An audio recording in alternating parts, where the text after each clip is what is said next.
मेरे बच्चे गायब हो गए। चारों ओर ढूंढ लिया, लेकिन वो कहीं नहीं मिले। अब मैं क्या करूं? कहाँ जाऊं? बच्चे अचानक कैसे गायब हो रहे हैं? हे भगवान, क्या हो गया हमारे जंगल को? अब मुझे भी अपने बच्चे के लिए बहुत डर लग रही है। मुझे लगता है हमारे बीच कोई जासूस है जो हमारी पल पल का खबर हमारे दुश्मनों तक पहुंचा रहा है। ये बात तो तुमने सही कह रही हो। मुझे भी इस बात पर शक हो रहा है। ठीक है, मैं अपने घर के अंदर जा रही हूँ। मेरे बच्चे भी घर पर अकेले हैं। वो बहुत डरे हुए हैं। ये कहकर वो सब अपने अपने घर चले जाते हैं।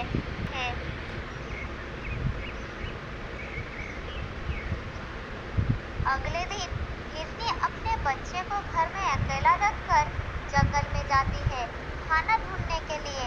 खाना ढूंढते ढूंढते उसे थोड़ा देर हो जाती है। अरे बाप रे, खाना ढूंढने में बहुत देर हो गई है। मेरे बच्चे घर पर अकेले हैं। मुझे अब जल्दी घर जाना होगा। मुझे नहीं पता कि मेरे बच्चे घर पर ठीक है या नहीं। हे भगवान, मेरे बच्चे को कोई नुकसान ना हो। हिरनी घर लौटती है। अंदर जाकर वो अपने बच्चों को नहीं देख पाती। फिर बाहर आकर रोने लगती है। हे भगवान, मेरे बच्चे कहाँ गए? अब मैं क्या करूं? आज मेरा बच्चा भी गायब हो गया। हिरनी के रोने की आवाज सुनकर खरगोश वहाँ आ जाता है। क्या हुआ हिरनी बहन? तुम रो क्यों रही हो? मेरे बच्चे भी आज गायब हो गए। मैं जंगल में गई थी कुछ खाना लाने के लिए। वापस आकर देखा कि मेरे बच्चे घर पर नहीं है। अब मैं क्या करूं?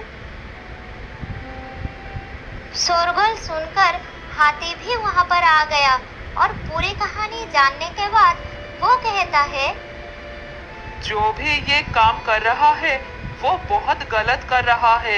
एक बार वो जालिम पकड़ में आ गया तो मैं उसे पटक पटक कर चटनी बना दूंगा। बात करते करते जानवरों को तेंदुए पर शक हो जाता है और वो सब इसकी शिकायत राजा से करने जाते हैं। महाराज, हमें तो पूरा शक है कि वो तेंदुआ हमारे बच्चों को शिकार बना रहा है। वो बहुत शातिर है, कोई सबूत नहीं छोड़ रहा।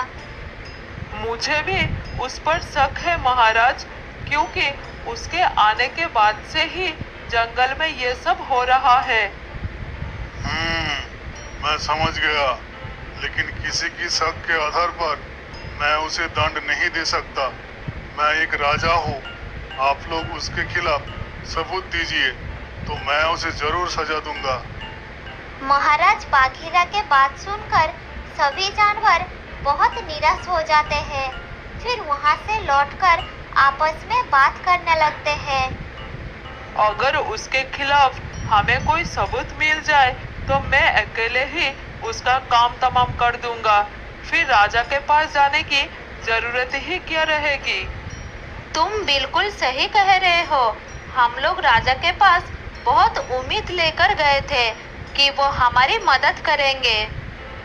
हम लोगों को राजा बदल देना चाहिए। इस राजा का क्या लाभ जो हमारी मदद नहीं कर सकते। हाथी भाई, आप हमारे राजा बन जाइए। देखो भाइयों, अभी हमारे पास राजा के खिलाफ काम करने का वक्त नहीं है। हम लोगों को अभी बिना समय गवाए उस दरिंदे को पकड़ना है जो हमारे बच्चों को मार रहा है। अरे वो तेंदुआ ही है जो ये घिनौना काम कर रहा है। अरे बहन, हमने उसे ऐसा काम करते हुए नहीं देखा है। अब हमें उसे रंगे हाथों पकड़ना होगा। तो ठीक है, हम सब उसे पकड़ने की योजना बनाएंगे। जिसकी योजना अच्छी होगी उस पर हम काम करेंगे। चलो राजा के पास चलते हैं। योजना के अनुसार बंदर सारे जंगल में राजा के पास बैठक की घोषणा करता है। फिर सारे जानवर राजा के पास चलने लगते हैं।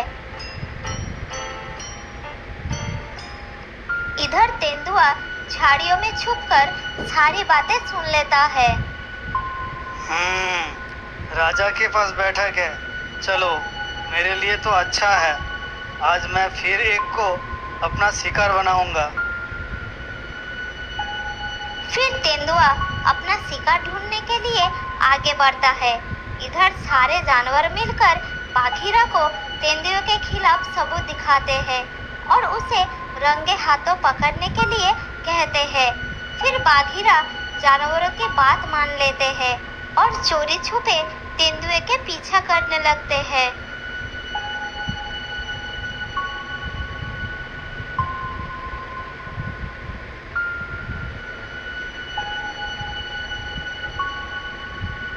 तेंदुआ खरगोश के घर के सामने आकर रुक जाता है। वो इधर उधर देखता है, फिर अंदर चला जाता है। बाघीरा भी झाड़ियों से निकलकर अंदर चला जाता है। अंदर जाकर तेंदुआ खरगोश के एक बच्चे को शिकार करने ही जा रहा था, तभी बाघीरा उसके ऊपर झपट पड़ता है। फिर बाघीरा ने उसे पटक पटक कर मार देते हैं। तो दोस्तों, इस कहानी से हमें